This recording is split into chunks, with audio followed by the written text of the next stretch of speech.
Right, if you have your Bibles, you can turn to Matthew chapter 1, verses 17 and 18. The Bible reads as follows. So all the generations from Abraham to David are 14 generations. And from David until the carrying away unto Babylon are 14 generations.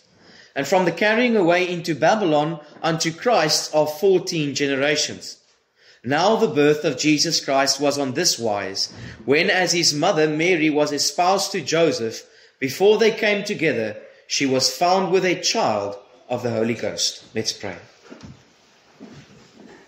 Heavenly Father, we love you, Lord, and we thank you for this day. And Lord, now I pray as I open your word, Lord, I depend upon you, Lord. I depend upon you to speak to the hearts here this morning, Lord. I depend upon you, Lord, to do a work in the hearts here this morning. Lord, if Christ be lifted up in the hearts, Lord, it can only be because of you, Lord. It can only be because of what you have done. It can only be, Lord, because you have worked in the hearts, Lord. And Lord, I pray this morning, Lord, that you would get all the glory, Lord. I pray, Lord, that you would speak through me. I pray, Lord, that your scripture, Lord, would truly pierce our hearts this morning. And I pray this in your mighty name, Lord. Amen. So this morning, I was reading verses 17, and one might think that this is just a filler to get to the birth of the Lord Jesus Christ. But this morning, I pray that as we look back at the genealogy, we will see that Christ was preaching the message of the gospel right through the Old Testament, right until his birth. And that's what I want to look at this morning. Yes, we will come to the birth at the end of the message. But I want to look back and I want to show you as Matthew begins. And in Matthew 1, you will see the Bible says, the book of the generation of Jesus Christ, the son of David, the son of Abraham. And we see that the book of Matthew, instead of starting with the birth of Christ, instead of starting to explain the angels that worshipped and the shepherds that came, and rightfully it could start that way. It wouldn't be wrong if the Lord chose to start the Gospels with the birth of his son. But God in his wisdom, because the Gospel did not start when Jesus was born. The Gospel is right through the Bible. And I want to show you as we look at these names, how Christ was preaching the Gospel and how his birth was just the fulfillment, the embodiment of what he has been preaching and teaching to all mankind from the beginning of mankind. And so you will see there, as you look at this passage, this portion of scripture starts with names.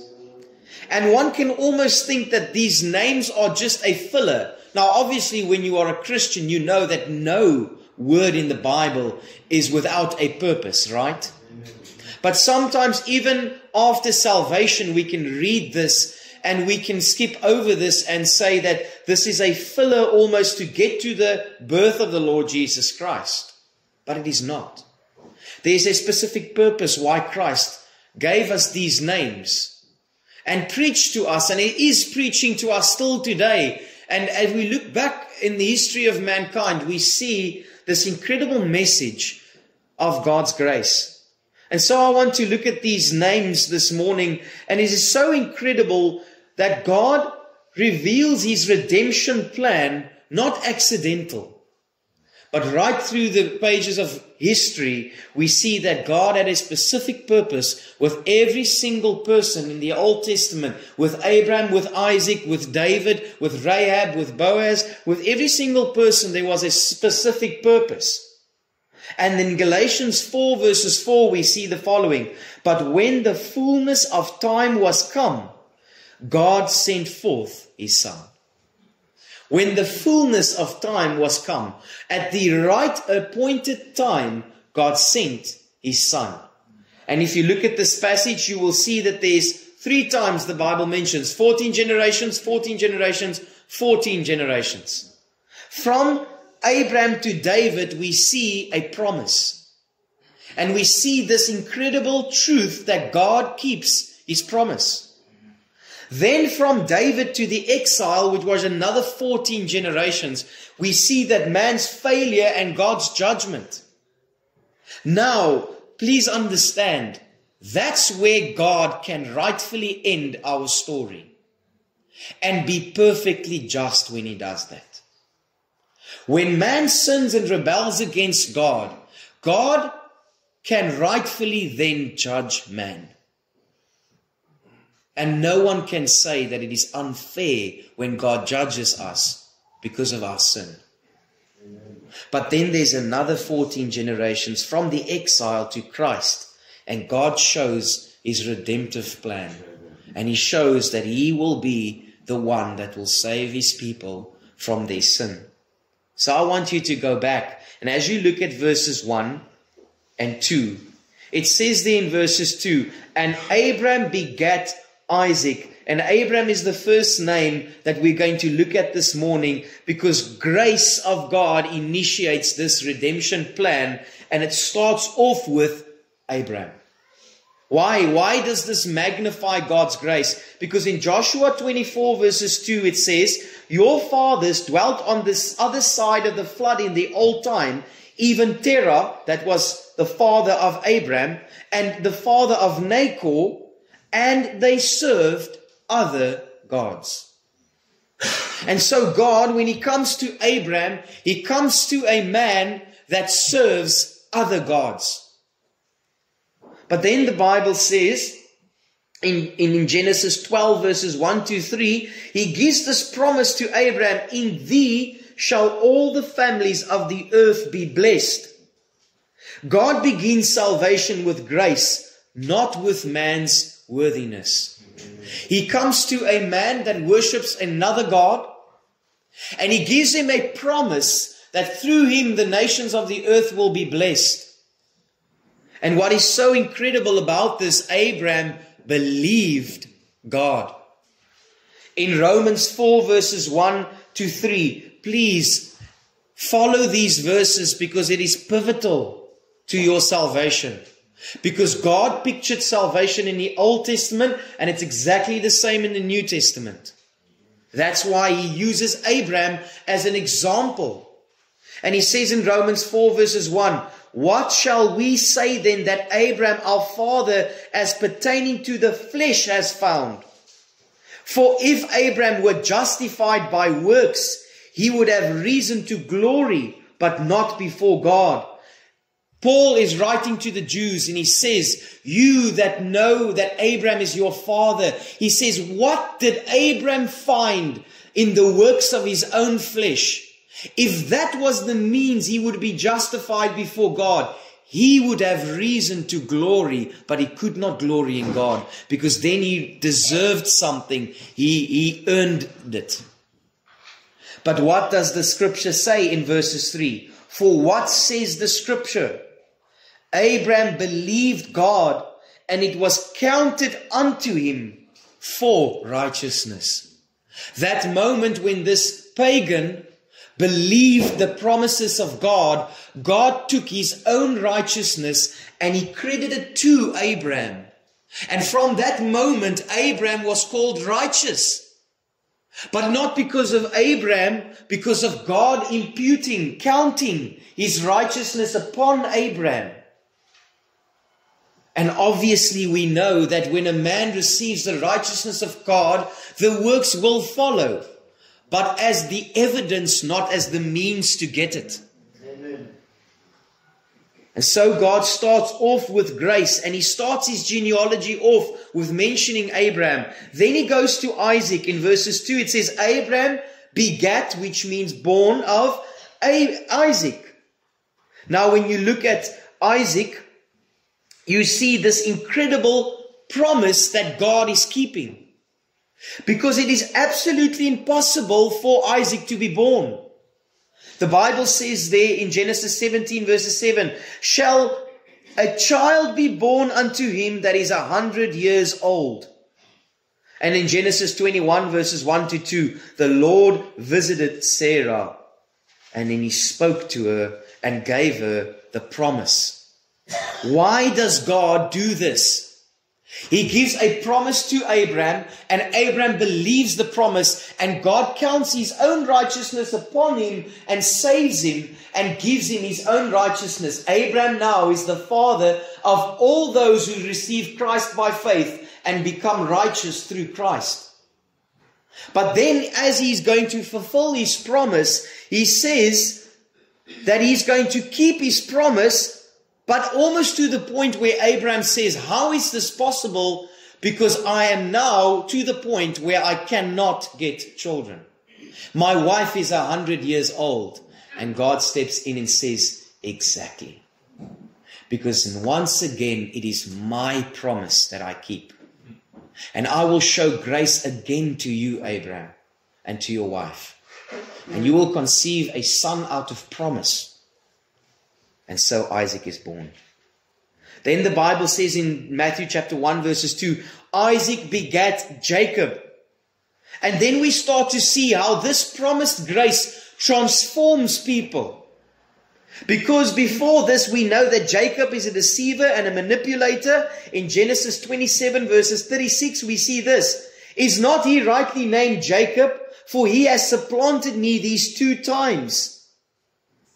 And so we understand that Jacob, being a man, being a sinner, just like everyone else, and he deceived his family. But Genesis 32 verses 28 gives us a glimpse of grace again. Thy name shall be called no more Jacob, but Israel. For as a prince hast thou power with God. We remember when he was praying and he was saying, God bless me. And he was speaking to God when he was under, or when his head was upon the rocks and under the heavens. And he prayed the whole night. And he experienced and he showed faith. And so what does God do? Once again by faith, he transforms, right? And Jacob is no more Jacob. And brother and sister, here is the message of the gospel coming through again and again and again and again. I don't know your names, everyone. Some of you, most of you. But when you get saved, that's not who you are anymore. God does not look at you the same anymore.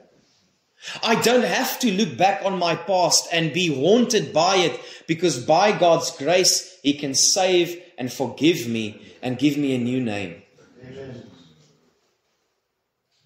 God goes further and He speaks about Judah and Tamar. In Matthew 1 verses 3 it says, and Judas begat Phares and Zara of Tamar. This is Judah. And now for those who don't know, if you go to Genesis 38 verses 26, Judah answers back to Tamar and says, she has borne me more righteous than I have. And what happened? What happened in this moment? Judah has intimate relationships with Tamar, his daughter-in-law. She's with child. And God, in His so perfect wisdom, decides to keep that in the Bible. Because in Jewish traditions and genealogies would not include shame. It's to a Jewish tradition shame to mention that. And now you can imagine, God in His perfect wisdom decided to be so that I will come forth even out of a mess. And once again, what do we see God preaching and teaching to us as we look at His genealogy? He says, I have come to seek and to save that which is lost. I give grace and I forgive. Now please understand, grace has never left a man the same so that he can continue in sin. So if you say, I don't agree with this free grace, it just seems too cheap, and Jesus Christ is not cheap, I see your heart. I see it. I see the zeal in that. I see it. But don't miss this. It's a misplaced zeal, because grace always changes a man. Amen. Grace never leaves a man in his sin and never leaves him the same. If I abuse grace and I abuse the name of God and live like I want because I accepted Him and now I'm okay, then you've never accepted Him. Because if he never changed you and gave you a hatred for sin and a love for righteousness, all the while knowing that this love for righteousness and this hatred for sin is not what saves me, it's the fruit that I am saved. So we see that through a complete moral failure, God decides to keep it in the Bible. Rahab is the following example. It says there, and Salmon begat Boaz of Rahab or Rachel. Grace that saves the outsider. This is a harlot. If you don't know what a harlot is, ask your parents. A Gentile meaning not part of the Jewish nation. And in Joshua 2 verses 11 it says, the Lord your God, this is what she says, He is the God in heaven above and in the earth beneath. She makes a faith confession.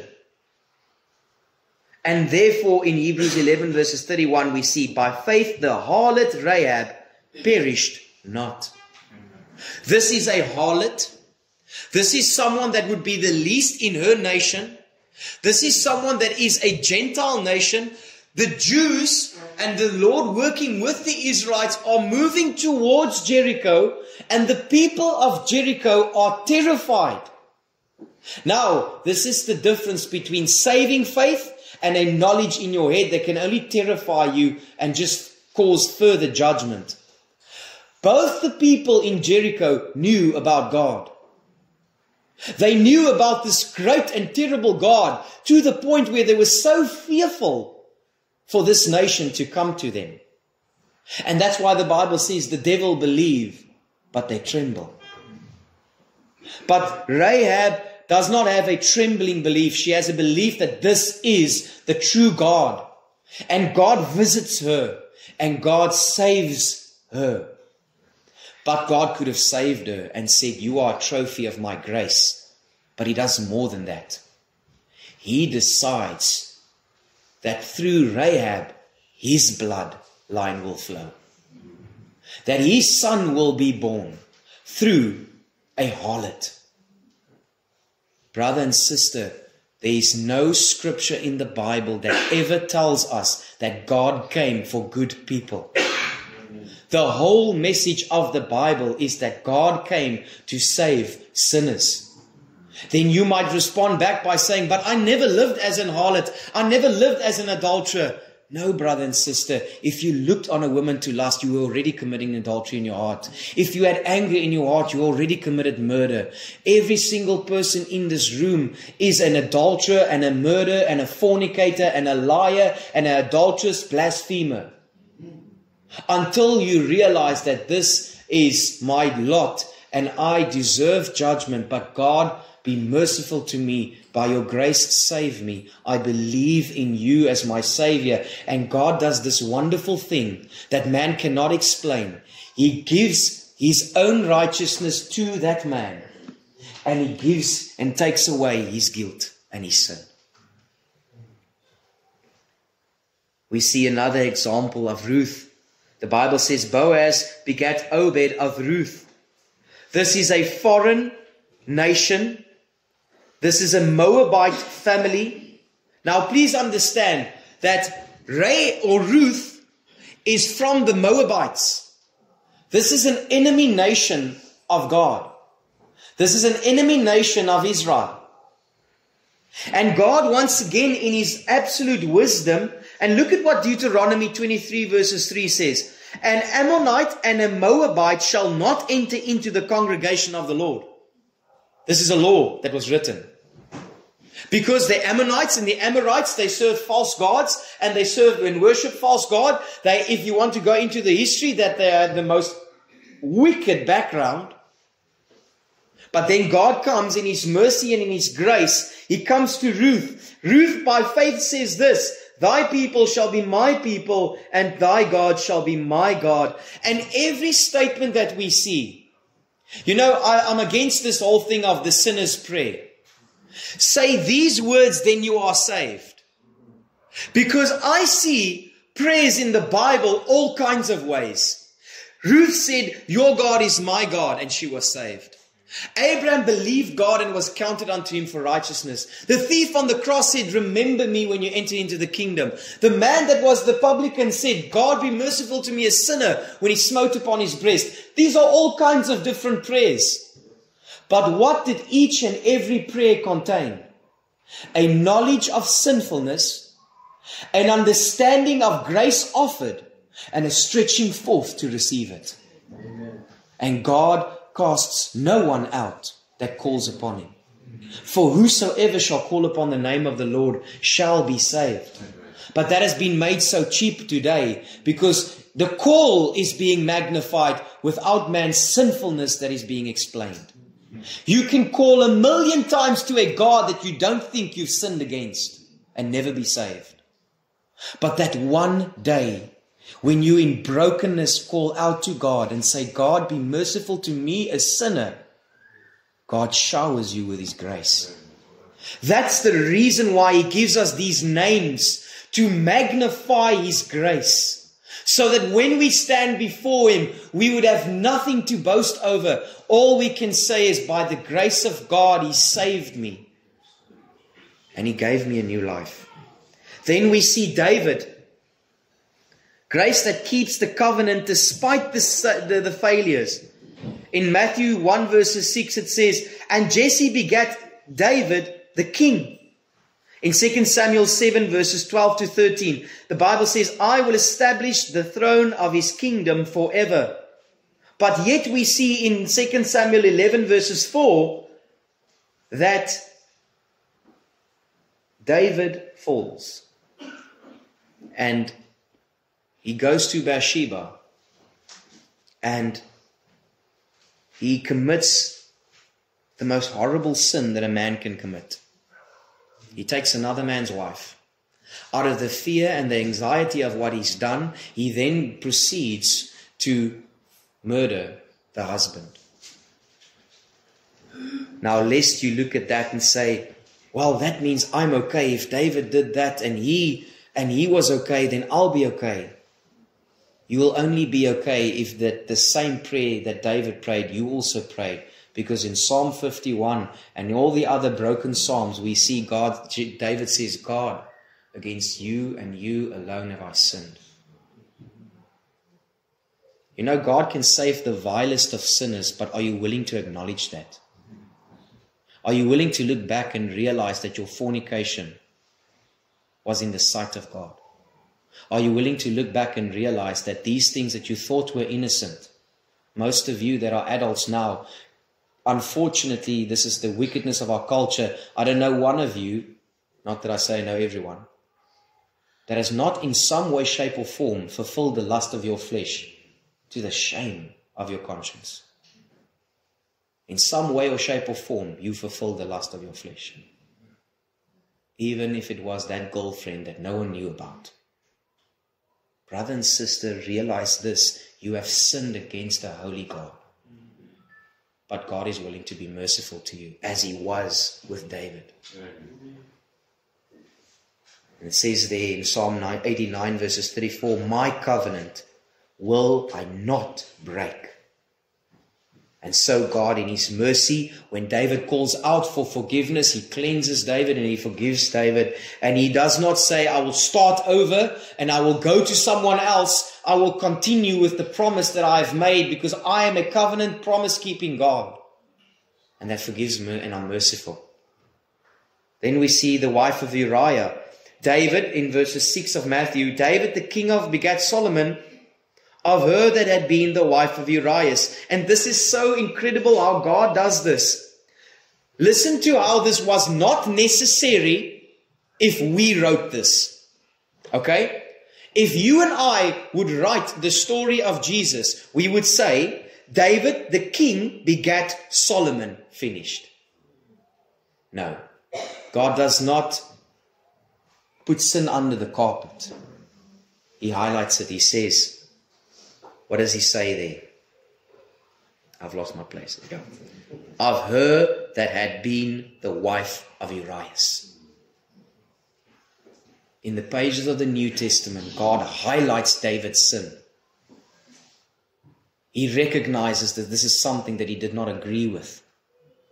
And yet at the same time, He shows mercy and grace. Because through all of this, remember, what are we speaking about today? It's the genealogy of Jesus. We are still leading up to Jesus. Then we see the exile. Grace that works through judgment. And the Bible says in verses 11, about the time they were carried away to Babylon.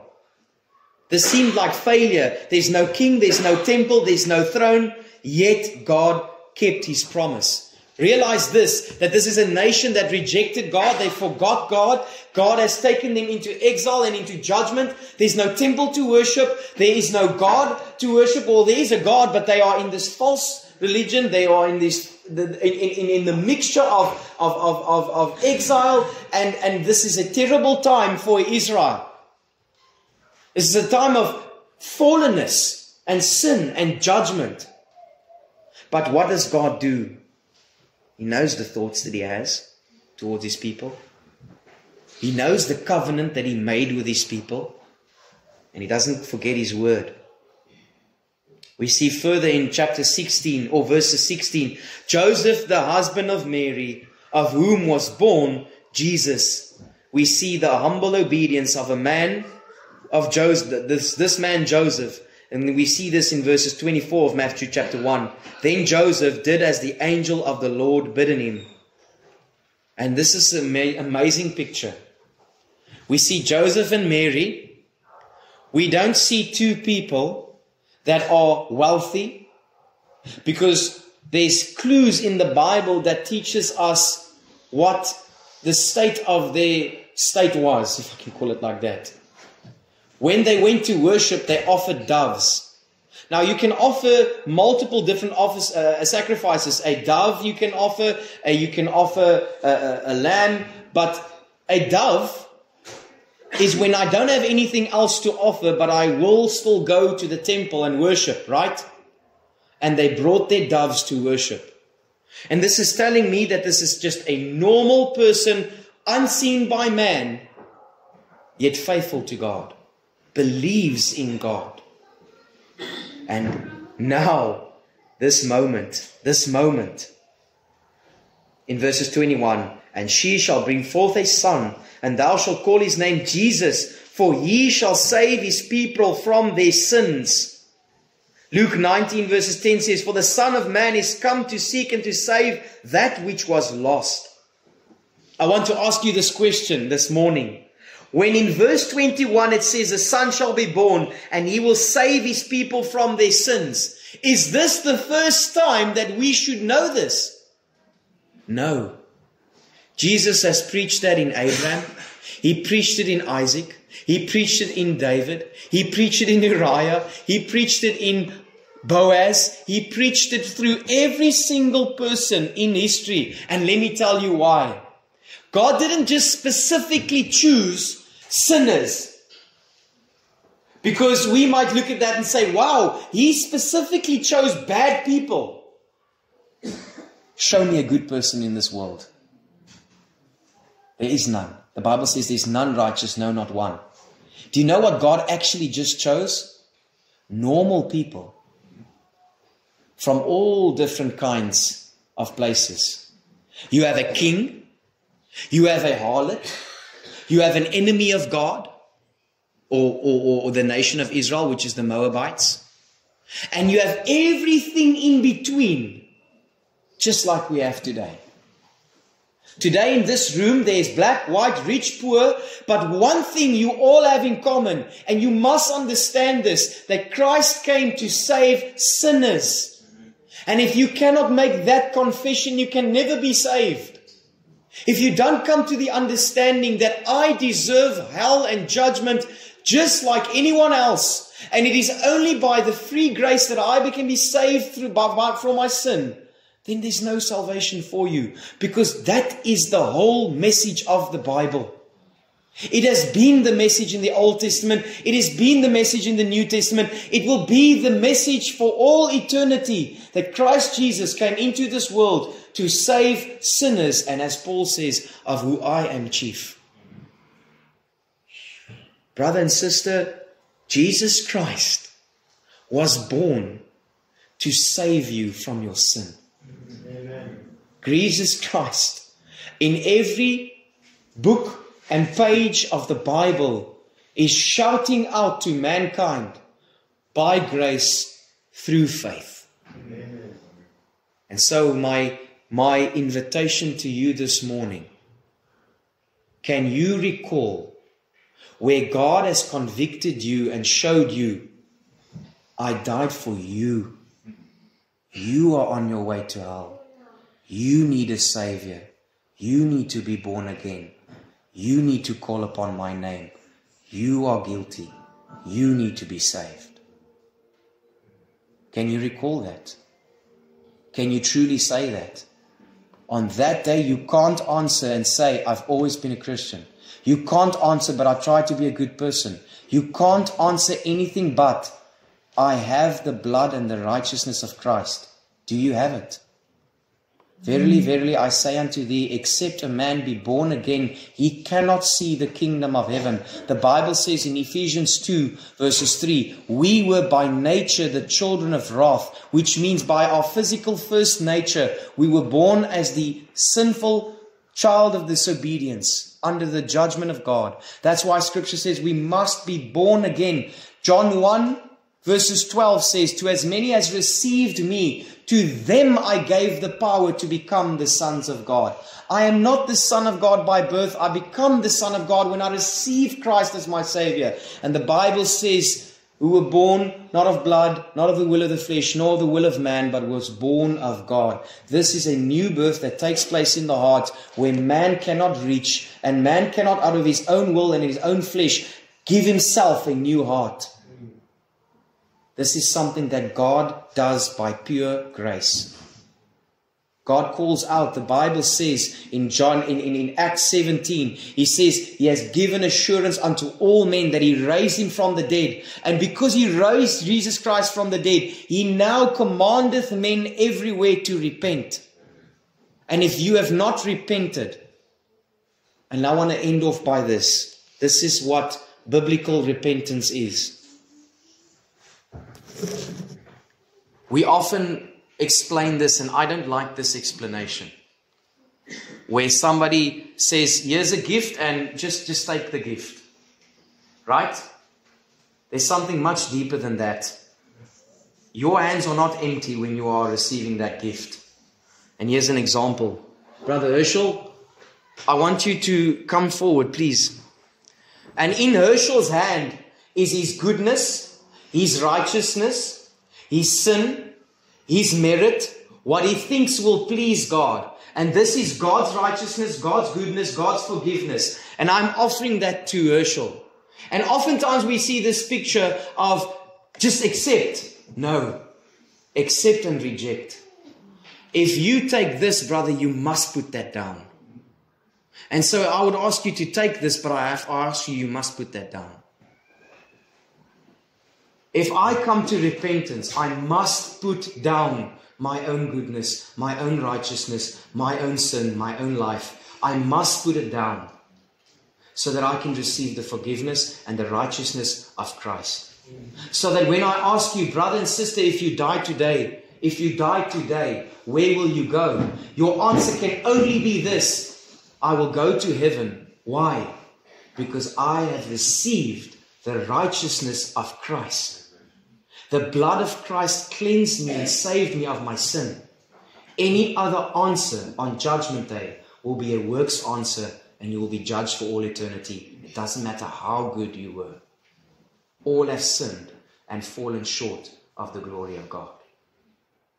Being justified freely by His grace through the redemption that is in Christ Jesus. You will be justified freely, or you won't be justified. God will save you by grace and by no other means. He will save you freely. He will justify you freely. He will make you, cleanse you and make you whole by His grace alone and by no other means. So for anyone that is here this morning and says, but I don't think I'm that bad. Brother and sister, you are worse than you think you are. You need to fall before the Lord and embrace His Savior. Let's pray. Heavenly Father, we love you, Lord. And I thank you for this day, Lord. I thank you for each and every one that is here. And Lord, I pray, Lord, that if there's a person this morning that has understood the gospel, Lord, that has understood that it was always by grace, and they thought themselves to be good, Lord, and therefore never sought out grace. Lord, I pray, Lord, that today would be the day where they would call upon you, Lord. The Bible says, whosoever shall call upon the name of the Lord shall be saved. With the heart man believes unto righteousness, and with the mouth confession is made unto salvation, Lord. I pray, Lord, that they would come to understand their bankrupt position before you, and yet the grace that is shown. And it's not been shown just at the birth of Jesus. It's not been shown just at the cross, Lord. It's been the message of the whole Bible. It's always been by grace. It's always been by faith. And so, Lord, I pray, work in the man's heart or the woman's heart here this morning that doesn't know you. Lord, I pray for those that know you, Lord, magnify your grace in our hearts this morning. Help us to realize as we walk out, Lord, that we have nothing to boast over, Lord. It is all by your grace and your mercy that you have saved us, that you have redeemed us, that you have called us, that you have cleansed us, and that you have, Lord, given us a home in heaven, Lord. We love you, Lord. We thank you for all that you do. I pray this in Jesus' name. Please visit us at 10 Van Plettenberg Street, or call us on 060 970 6744. May the Lord lift up his countenance upon you and give you peace.